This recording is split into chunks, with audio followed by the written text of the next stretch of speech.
Washington, AP, a federal judge ruled Wednesday that Maryland and the District of Columbia can proceed with their lawsuit accusing President Donald Trump of unconstitutionally accepting payments from foreign and state interests through his Washington hotel. The decision clears the way for the plaintiffs to seek financial records and other materials from the president's company.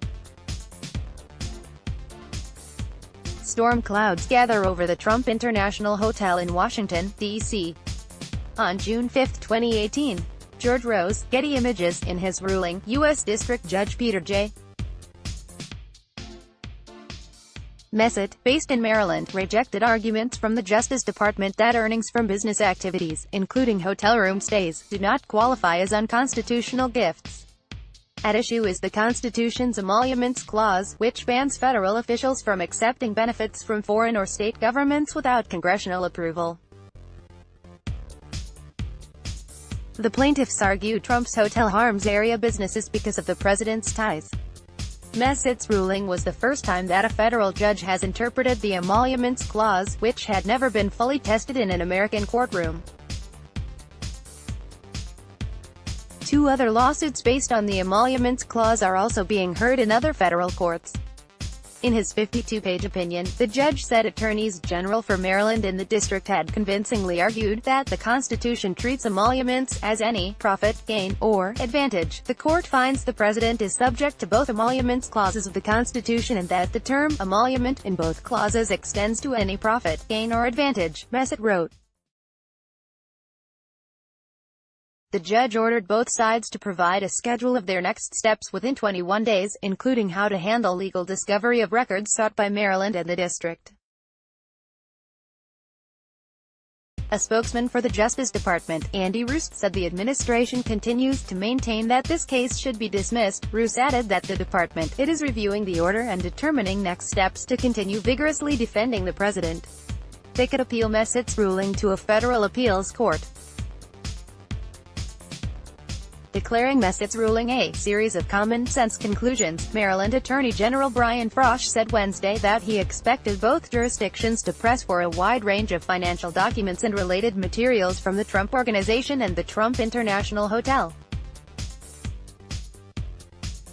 Among the documents likely sought by the plaintiffs, Frosh said, would be several years of the president's income taxes. The tax returns would be necessary to pinpoint any payments from foreign and state interests into the hotel, Frosh said.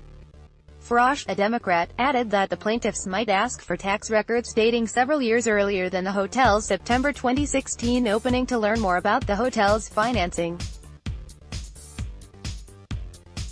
The attorneys general have already put the hotel and the company on notice to preserve a wide range of records. I think it's clear we're entitled to financial information that underpins our case, Frosh said.